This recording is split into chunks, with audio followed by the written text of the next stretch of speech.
Assalamualaikum warahmatullahi wabarakatuh.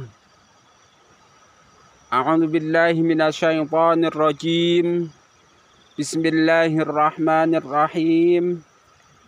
Alhamdulillahi rabbil alamin. Allahumma shalli wa sallim ala sayyidina Muhammad wa ala ali sayyidina Muhammad. Qala Rasulullah sallallahu alaihi wasallam, nabdarallahu mara'an saminga minna hadithan fahafidhahu hatta yuballighahu ghairahu. Semoga Allah Subhanahu wa taala menjadikan orang-orang yang mau mendengarkan hadis, mau mempelajari hadis, lalu mau menyebarkannya kepada orang lain, Allah jadikan wajahnya berseri-seri baik di dunia maupun di akhirat. Allahumma amin. Kaum muslimin rahimakumullah, khususnya para muhibbin Gus Baha yang saya cintai. Pada kesempatan kali ini mari kita sama-sama kembali ngaji kitab hikam kepada kita guru kita bersama, Kiai Haji Bahauddin Nur Salim, yang masyhur dipanggil dengan Gus Baha.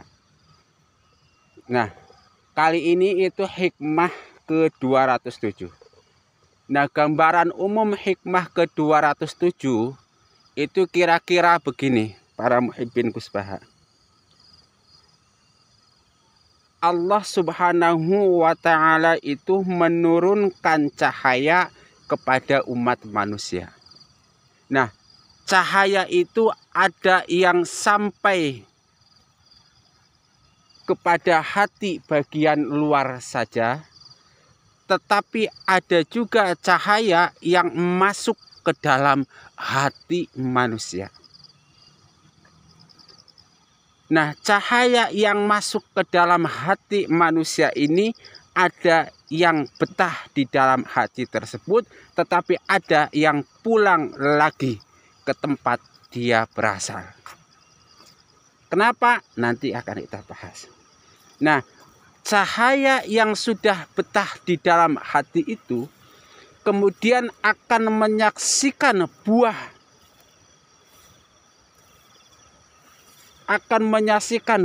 dari cahaya tersebut, tetapi ada juga yang tidak bisa menyaksikan buah dari cahaya tersebut. Nah, itu kira-kira isi dari hikmah ke-207 ini. Ibnu Athaillah mengatakan, rubbama waradat 'alaikal anwaru fawajadat al-qaba mahsyuwan biswaril athari fartahalat min haitsu ja'at. Terkadang cahaya itu datang kepada hatimu, tetapi cahaya tersebut mendapati hatimu telah penuh dengan sesuatu gambaran selain Allah Subhanahu wa ta'ala. Rubbama waradat 'alaikal anwaru fawajadatil qalba mahsyuwan biswaril athari fartahalat min haitsu ja'at. Nah, gini. Gus Baha itu menjelaskan bahwa terkadang cahaya itu datang ke dalam hati kita, tetapi kemudian pergi lagi karena hati kita sudah terlanjur penuh dengan athar. Apa itu athar? Athar adalah bekas atau gambaran-gambaran selain Allah Subhanahu wa ta'ala. Bekas makhluk-makhluk Allah Subhanahu wa ta'ala.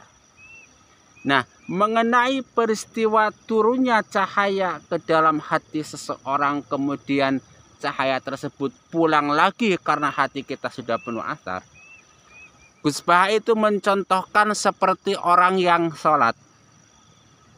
Misalnya ada orang sholat, ketika sholat dia mulai khusyuk, ketika sholat dia mulai ikhlas, Nah, ketika itulah cahaya-cahaya ilahiyah itu mulai datang dan masuk ke dalam hatinya. Tetapi di tengah-tengah sholat kemudian dia ingat lagi hal-hal duniawiyah.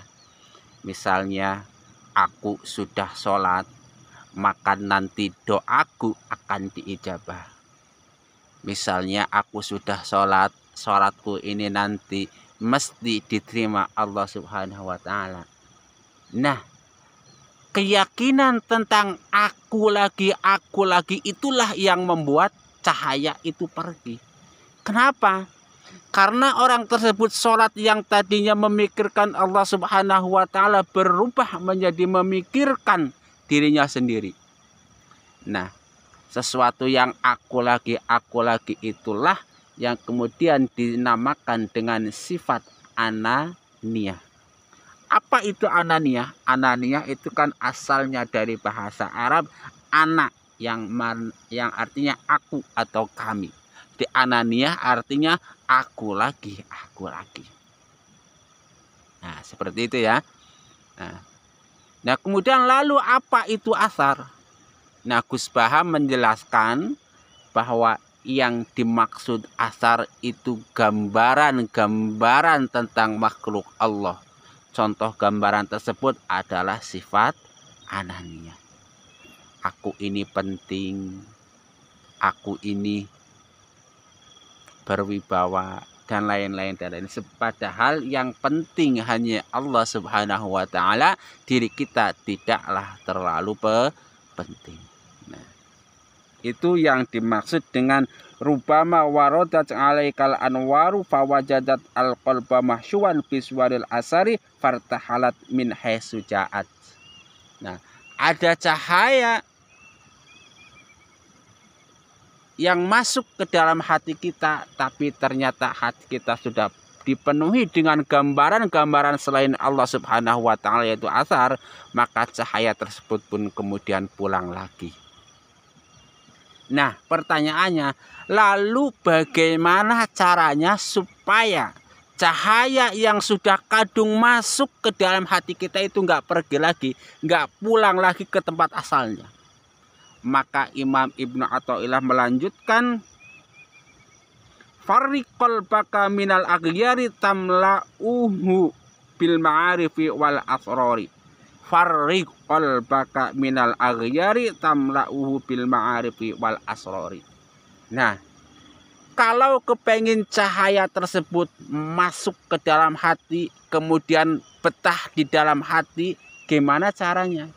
Caranya maka kosongkan hati kita dari al-aghyar.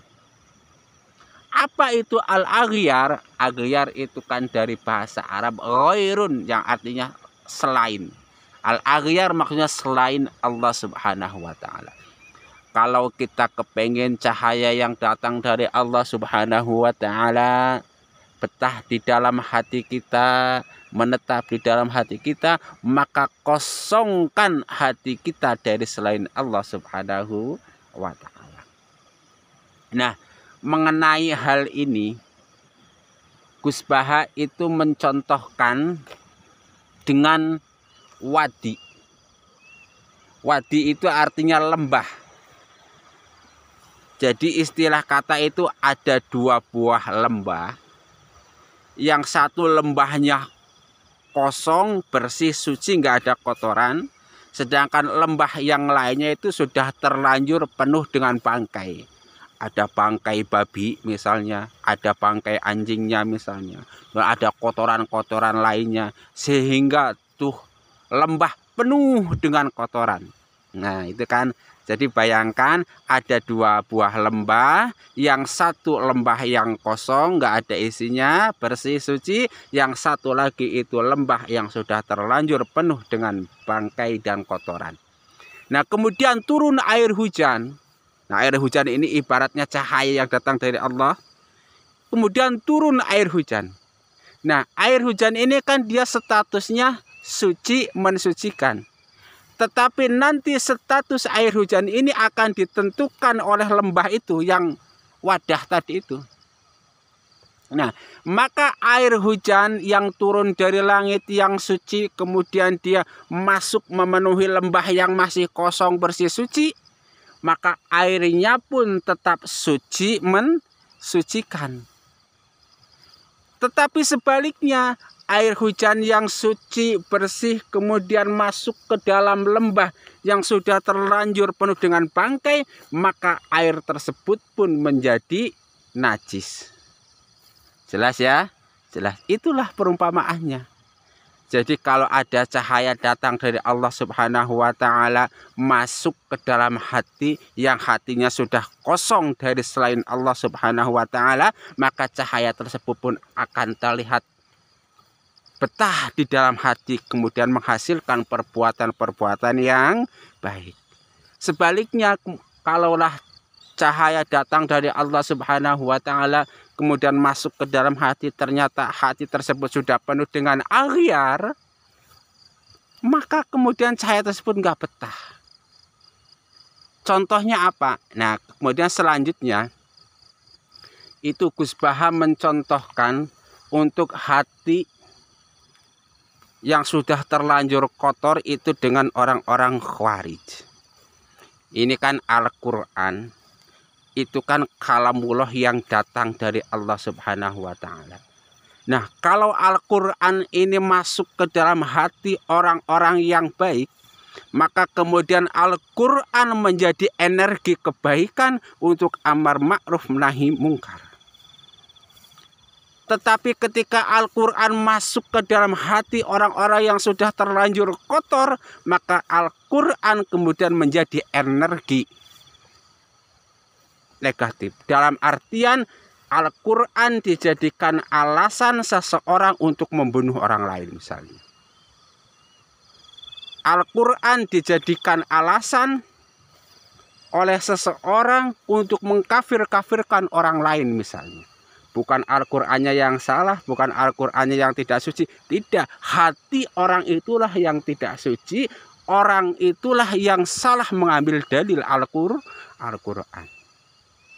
Dalam sejarah kita mengenal adanya kelompok orang-orang Khawarij.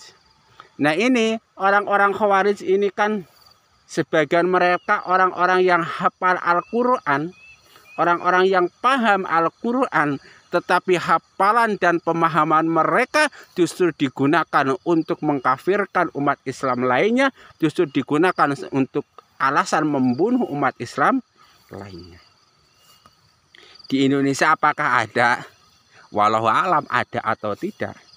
Tetapi dalam sejarah bangsa Indonesia kita mengenal adanya istilah teroris, adanya istilah radikalisme, ada istilah kemudian penistaan agama. Mungkin salah satu penyebabnya itu mereka adalah orang-orang yang hatinya sudah terlanjur kotor. Meskipun mereka berdalil dengan Al-Quran, tetapi Al-Quran justru menjadi dalil, menjadi energi yang negatif bagi mereka. Na'udzubillahi min dzalik. Nah, selanjutnya kalau hati sudah betah di dalam diri kita, kalau cahaya sudah betah di dalam hati kita, itu kemungkinan yang akan terjadikan Allah Subhanahu wa Ta'ala memberikan pahala, memberikan balasan secara cash and carry atau cepat, atau dia itu tidak memberikan pahala atau balasan dengan cepat.